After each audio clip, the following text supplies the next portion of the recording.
This is the Creative Funding Show, a podcast for authors, YouTubers, and podcasters who want to fund the work they love. We have a special treat today for the Creative Funding Show. I am doing a Crosscast with Richard Bliss, the host of the Funding the Dream podcast. This is one of the first, if not the first ever, podcasts on crowdfunding. And Richard Bliss is one of the founding fathers of the crowdfunding movement. And I'm really excited to talk with him today about Patreon.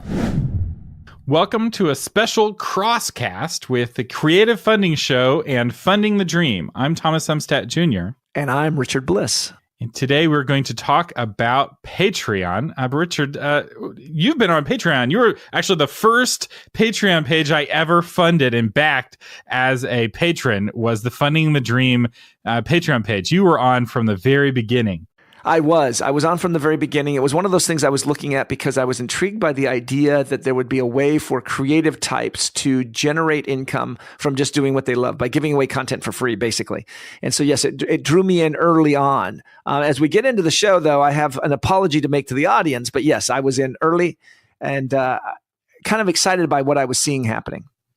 So we're on with an OG Patreon user today, but we should probably explain what is Patreon and how it's different from Kickstarter and Indiegogo, because it's fundamentally different. I'd almost put it in its own category. So you have equity crowdfunding, reward crowdfunding, and then patronage model crowdfunding, which is kind of like a third separate category. It is. We have to come up with a better word than patronage because it helps people understand it. But yeah, so I'll try my explanation. You're a little bit more experienced at this, having covered the area. Patreon is the idea that I can give on a regular basis, on a monthly basis, or on a per project basis. I can give funds to a creative person who is creative content and making it available. And then that happens on a recurring basis so that person can generate income based on them continuing to do this creative work. And oftentimes that creative work is provided for free. That Patreon is something that you just give out of generosity, gratitude, thanks, and then the other person continues to provide that content. How'd I do? Is that pretty close? That's good. Although Patreon does allow you to have exclusive rewards. That's true. That's correct. So you are recouped for your giving. You don't have to do that, right? Just like on Kickstarter, the reward can be my special thanks, but people like getting a reward. And I think the easiest way to kind of understand the difference is, let's say you're a band and you release an album with 12 tracks on it every year. You could fund that album on Kickstarter once a year and you raise a bunch of money and then you do your recording and you get your money in this very lumpy form where it's a lot of work, a lot of money all at once, and then nothing for the next 11 months. With Patreon, instead, it would be, we're releasing a song every month. And if you pay your $1 a month membership, you get free access to that song. You get the special download or whatever the reward is. And at the $5 a month level, your name goes in the booklet when we do release the album at the end of the year, that sort of thing. And it can be the same money in this theoretical world, but the advantage I find of Patreon is that it's more even. You get the money in a more even way, and it's less work often than the huge launch energy that goes into a Kickstarter. And it's a little bit less stressful because last month's patronage gives you a good idea of what next month's patronage is going to be. It does. And it also provides something fundamentally different. And that is the way people perceive the money that they're donating and receiving. And let me explain this a little bit. When you do a Kickstarter or when you do anything that it requires a large outlay of money, you are dipping into a pool of funds from your fans that has a limited amount. And so if you do a Kickstarter this month and your fans back you at $50 and you do a Kickstarter next month, those same fans now are going to be asked to donate another $50. They're like, well, I gave $50 already, but I might move that $50 to something else. And so you actually, if you come out with a book one time and then a mug the next time and then a game or a video, you're kind of causing them to choose. And this is critical because there is a finite amount of money amongst your fan base if you've built up a fan base. But Patreon kind of changes that. And the reason it changes that is because the amount of money being donated is now spread across the crowd so that oftentimes it's traditional. It's $1 or $3 or $5 a month. And that money is not viewed by your fan base as coming out of the pool of discretionary cash. And so it's a way for you to tap into a funding stream that's not impacting negatively on your backers. Psychologically, it's just a part of the monthly budget. That's what you're saying. It's not the like fun money. It is, and it's a huge impact. And this comes from me talking to, as I introduced Patreon to so many people early on in the early years. One of those is a good friend of mine who's been on the show many times, Howard Taylor. And Howard's the one who explained this to me as we talked about his Kickstarter projects over the years, and I worked with him on that. He talked about the fact that he does books, he does events, he does shirts, he does all these different things as he does an online comic strip. And he talked about that he has to limit and be careful because he is simply not tapping into new sources of income, but he was simply swapping out what people were willing to pay for, but they still had limited income. When Patreon came along and I introduced him to Patreon, and he's up to $4,000, $5,000, $6,000 a month on his Patreon, that is thousands of fans giving $1 a month. And I called him up and I said, is the same psychological impact happening? He says, absolutely not. They don't view that as an outlay of significant cash from their spending because it's only $1. And there's 5,000 of those people, but it's only $1. And so it makes a huge difference. That's why, for me, Patreon was such a significant change from the traditional crowdfunding, because it was this small giving on a regular basis. And as you built up the crowd itself was sustaining you, very much similar to advertising dollars from eyeballs, but a different way. So that's how I perceived it. And imagine the psychological impact on Howard as a creator, knowing that the mortgage is covered every month kind of automatically and by default from this crowd. Like that's this huge safety net, as opposed to, say, a Kickstarter campaign where it's like, I don't know if it's going to fund or not, right? There's a lot more uncertainty there. Where it's a little bit more stressful. It's more fun, right? It's more exciting as well, but it's also more stressful. And because he's not going to go from $5,000 a month to, $500 a month in 1 month, right? No, like there's nothing that he could do really that will probably anger his fans enough for them all to drop their patronage like that. No, I'm capable of doing that, and that's what I want to talk about here in a minute. But no, not Howard. And it's interesting because on this show on Funding the Dream, this episode of it, because we're doing a Crosscast right now. I recently had a guest that Jason Massey, who does Dungeon and Randomness podcast. And he quit his job and now does full time as a dungeon master, a Dungeons & Dragons dungeon master, because of Patreon. Patreon podcast is sustaining him so that he could quit his job and make a living doing something he loves. And basically it's run a D&D campaign through a podcast.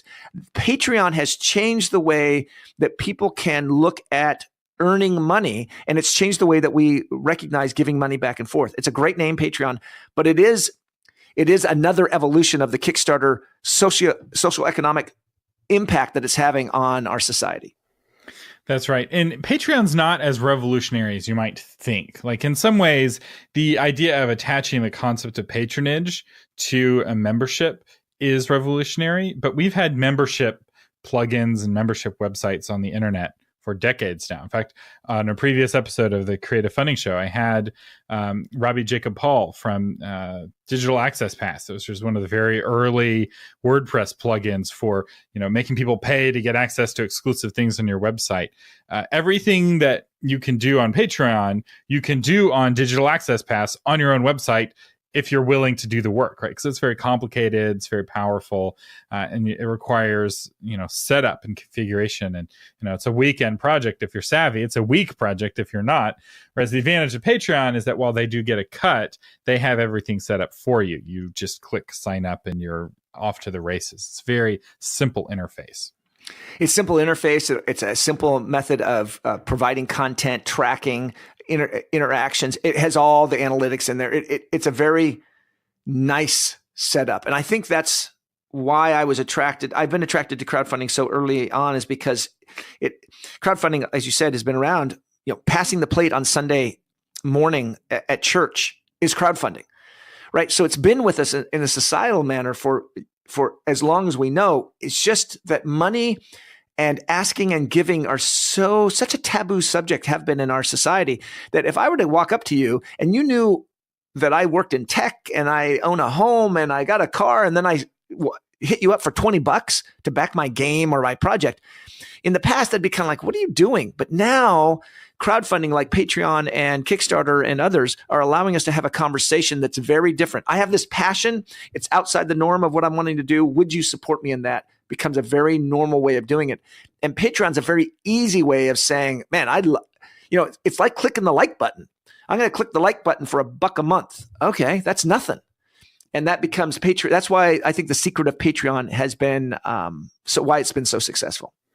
Especially if you're the second page someone is backing on Patreon. So the first creator, somebody backs on Patreon, they have to create an account, they have to create a username, they create a password, they have to type in all of their credit card information. They have to be like really invested. But for the second person, all they have to do is click back. And then they click the level, and then they click yes. Like it's 3 clicks, and now suddenly money is automatically going out to you. And there's a mathematical formula. I was having a conversation with somebody the other day at a book club about the mathematical formula about the increasing value of that type of a network.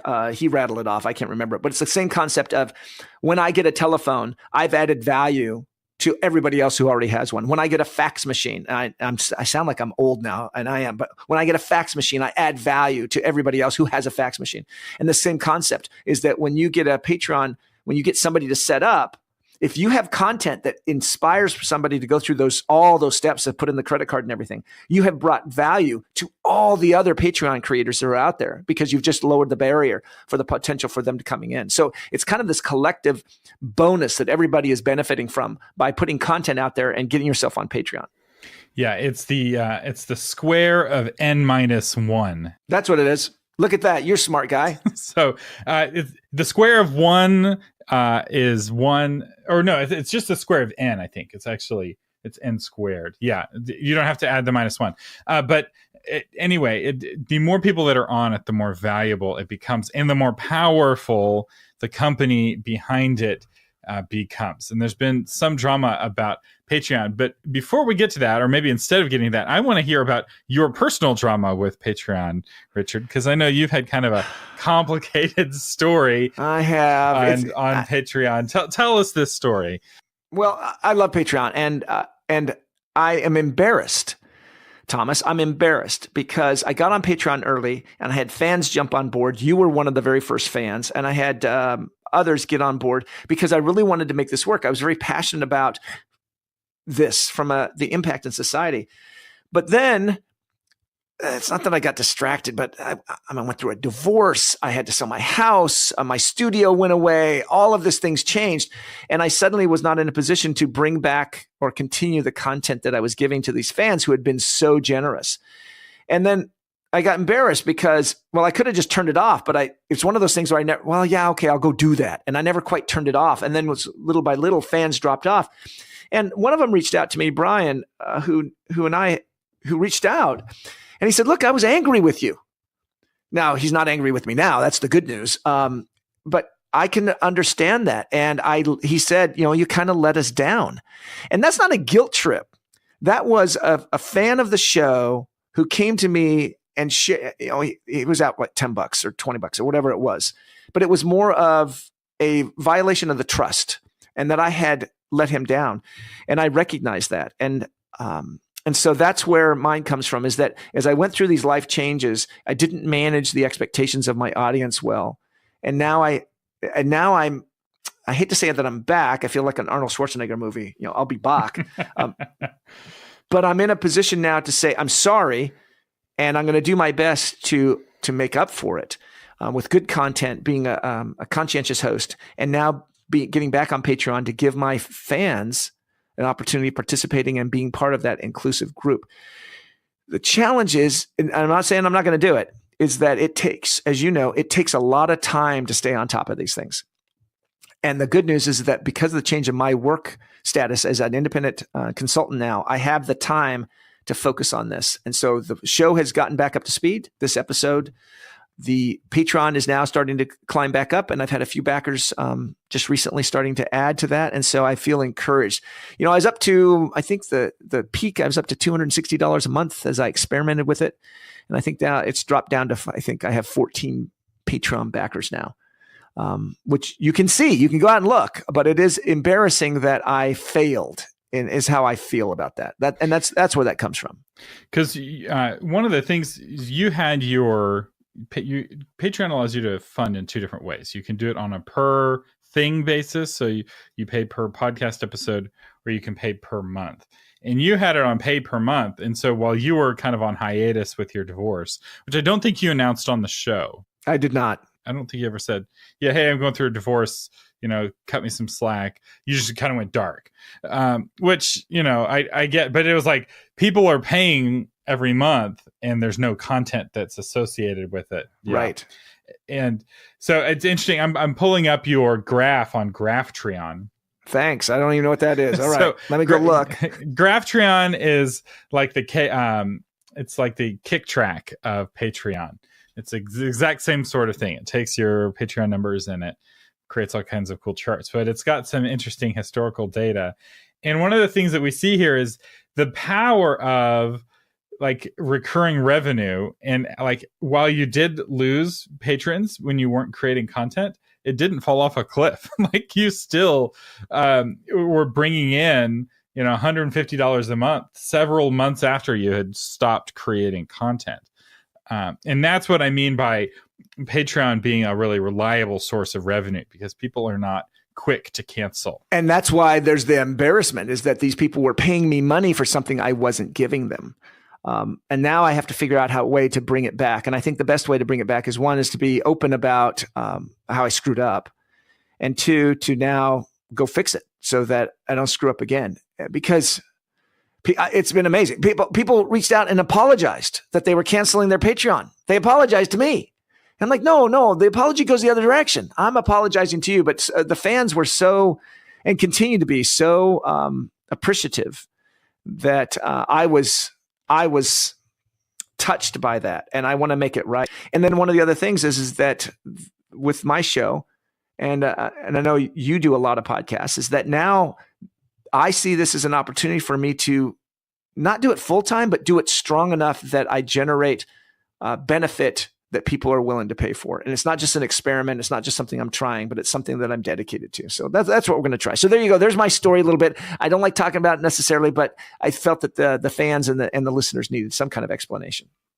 Yeah, no, and I think it's good to do that. One thing you might consider moving forward is moving to the pay per thing model. Kind of as like a promise to your fans. So like, hey, this will never happen again. If another life event happens and I don't release an episode, you won't be charged. And that's a possibility. But here's the flip side of that, Thomas, is that I'm now releasing 2 to 3 episodes a week. And so people will be like, whoa. I didn't sign up for, $20 a month. And so I think I'm going to stick with the month.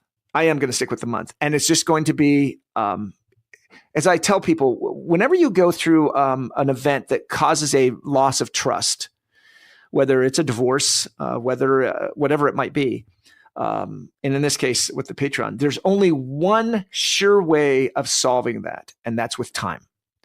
That over time, as you demonstrate a behavior that people can now begin to trust that it will continue into the future, that's the only way to really overcome that violation of trust. And so for me, I recognize that I have to now put in the time so that the fans can say, okay, he really does mean it this time. It's not a bait and switch on us. I hate to say that. And then we'll, yeah. So that's where I'm at with that. So that kind of makes that. I think it's good. And as people see those new episodes coming out and see the quality of those episodes, I think you will gain back that trust, but it will take time, and you'll bring in new people because there's always a shuffle, right? So people, especially with crowdfunding, so I've got a board game idea and I want to do a Kickstarter campaign. And so leading up to that Kickstarter campaign, I am binging Funding the Dream, right? I'm listening to all 200 episodes. And then I do the campaign. And at that point, I'm like ready to teach Kickstarter. I'm ready to teach crowdfunding. I'm not as hungry to learn anymore, right? Especially after you've done 2 or 3 campaigns. Maybe you'll keep listening, but maybe you'll listen to here and there to episodes, but there's a churn of new people coming in and they're using this to get up to speed. I definitely see that with my other podcast, Novel Marketing. People come in to the podcast about a year often before their book comes out, and they'll listen until about a year after their book comes out. And then they've learned enough book marketing techniques. And a lot of them kind of go on to other things and they don't necessarily keep listening. Some do. I mean, we've had some listeners from the very beginning, but there's a certain amount of churn. And the advantage of that is that you have new people who are rediscovering Funding the Dream. They have no idea you had Seth Godin on back in the day, right? That you're a big deal. They're just like, oh, it's a new podcast about crowdfunding. That's cool. And you have a chance to kind of start fresh with those folks. You do. And then also I've gotten feedback from folks who listen to all the episodes, because some do a Kickstarter once every 2 years. And so then they kind of listen to the show to stay up on it. And then others have shared with me, again, Brian Rosender, who was on the show, that he enjoys the perspective of behind the scenes, that the guests I have on, he gets to talk to people that maybe he wouldn't talk to, gets to hear things that normally he wouldn't hear.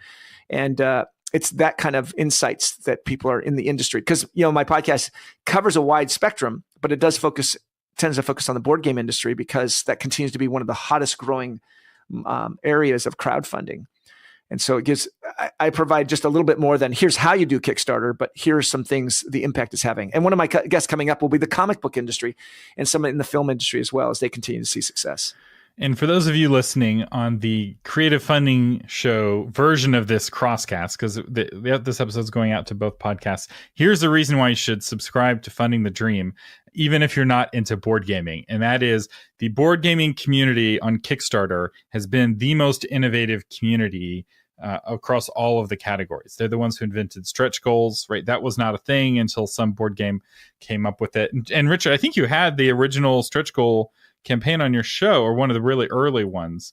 Yeah, so some of those early ones, Michael Mendez with Tasty Minstrel Games was one of the first ones to start to create those concepts. Yeah, he'll be on the show again. Who knows, in the recording. I just recorded an episode with him again. Yeah, so a lot of the original folks who created the innovation.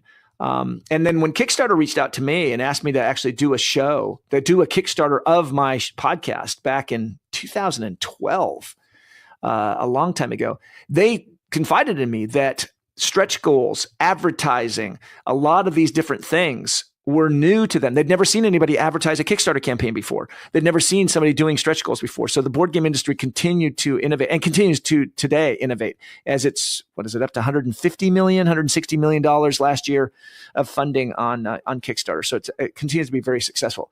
And then you're also starting to see it with podcasters and board game review people who are using Patreon, again, as a means of sustaining this emerging ecosystem.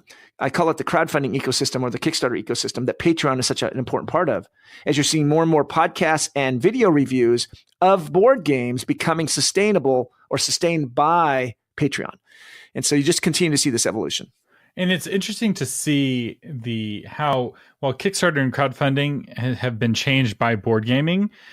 Board gaming has also been changed by Kickstarter and crowdfunding. Absolutely. When I was a kid, I'd go over to somebody's house and they'd have Monopoly and Life, right? Those are the two games, maybe Clue.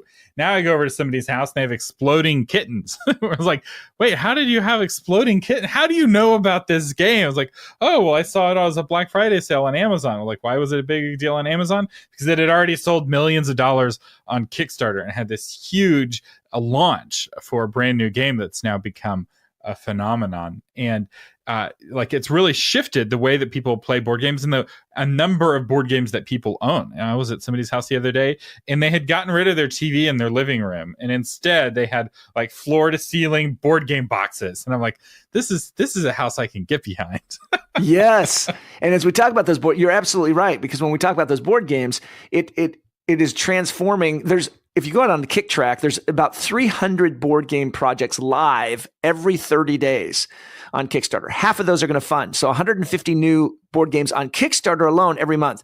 And then the industry as a whole continues to bring out 1,000 more games every year. And what's happened is that Kickstarter, the reason I got involved early with this was because I recognized that the inflush of cash and capital into this system, this board game community, was going to have a major transformation. And now you have artists who have quit their jobs and can make full-time jobs doing artwork for board games. You have board game reviewers. You have board game rule editors. You have board game manufacturers, an entire industry in China as they've developed and developed over the years of board game components. You have the game crafter that does board games, print on demand board games, components, all the cards and art and rule books and a map and a board and a box. And you can just hit a button and it'll print the game for you and send it to you. You can upload your own game. This entire ecosystem has come about because of the money that has been made possible through Kickstarter, because the traditional method of getting a game through your Walmart, your Target, or your local game store is such a constrictive, it's like a Blockbuster. You could get access to a movie, but only the movies that were being carried in that store. Obviously, the web has made access possible, but Kickstarter and crowdfunding has made funding possible, so that now you have some amazing games. You know, I have a new game, I hate to say it, almost every week in my house, and my fiance's like, "Okay, you got another one?" The good news is she likes them, and if I buy it just right, she opens the box. She likes punching and sleeving cards, and yeah. So, but yes, it's like Christmas, because it's a game you bought 2 years ago or 5 years ago that finally shows up, and you never know when it's going to come. She stopped asking when I bought it, because I'm just like, oh yeah, a while back.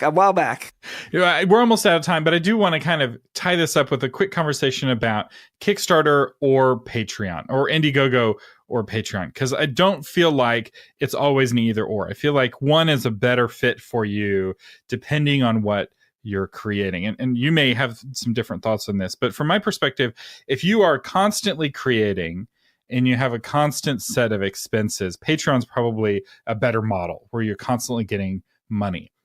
So like for a musician who's making constant music, or for a podcaster who's releasing episodes all the time, I feel like Patreon makes more sense. Whereas if you have a big lump sum of expenses, right? I'm getting 5,000 copies of my game printed by Panda in China, Panda Games in China, and I need $100,000 to do that.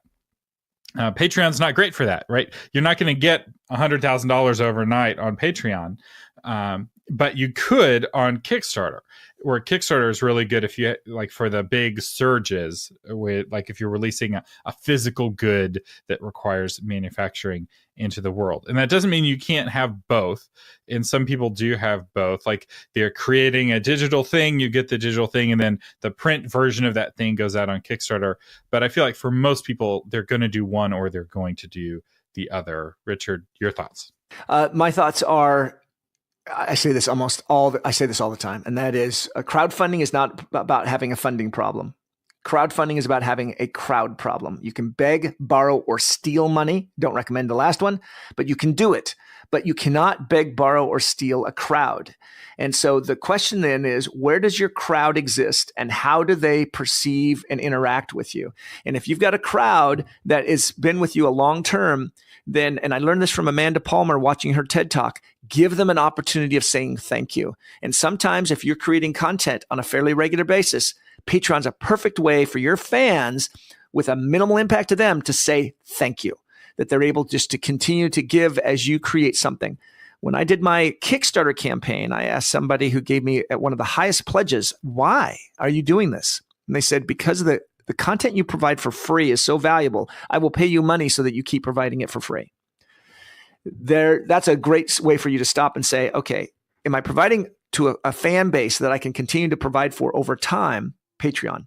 Or do I have the need of a large influx of capital to be able to create this thing, Kickstarter? And so in some ways, time and the crowd are the two things that will determine whether you're going to look at Patreon or we're going to look at Kickstarter. And I'm going to talk Kickstarter only. Indiegogo, you mentioned it, but I really don't go into Indiegogo. There's some things about it I really don't like. And it's just a personal thing. So I focus on Kickstarter. I focus on, that's where the audience is. That's where most of the folks who listen to my show are focused. And that's why I focus on Kickstarter. Yeah. And one more thing to think about as you're talking about the crowd, which I thought was really good, is another question to ask, especially if you could go either way, right? You're the band that could release a song a month or an album a year, is ask the question, where are my existing fans already signed up, right? So if you're doing board games and you're targeting hardcore board gamers, they already have their credit card information on file with Kickstarter, which is why Indiegogo is not great if you're doing board games. For technology and some other things, and Indiegogo can be really great. And I've had some really good success with clients and with my own projects on Indiegogo, but never for a board game, right? Because the board gamers are exclusively and passionately faithful to Kickstarter. Whereas if you're a YouTuber and you're doing funny YouTube videos, your people probably aren't on Kickstarter and they're not on Indiegogo, but they are all already signed up on Patreon because Philip DeFranco's there and many of the other big YouTubers are on Patreon. And so this, I think, is a good question to ask. In fact, even a survey, right? You send out a survey to your audience. One of the questions is, where do you have an account? And you just check the box. Check the box for Patreon, Kickstarter, Indiegogo, and just find out where they already signed up. Because if they can give you money without typing in their credit card again into a website, it will be a lot easier to get money from that person. Yes, absolutely. Great input. Thomas, we could talk forever. Yeah, we should do this again sometime. I do want to know what you think of this Crosscast, a episode that's simulcast out to 2 different podcasts. Like it, hate it, let me know and let Richard know. It'd be very interesting if one of our fans bases likes it and the other doesn't like it, but we'll have to figure out what to do at that point. Thank you for listening to the Creative Funding Show with Thomas Umstattd. Our guest today is Richard Bliss, the host of the Funding the Dream podcast, one of the original and one of my favorite crowdfunding podcasts. In fact, when I started Creative Funding Show, I almost reached out to him to see if his name was available back during his hiatus. And big thanks to Richard for coming on the show today.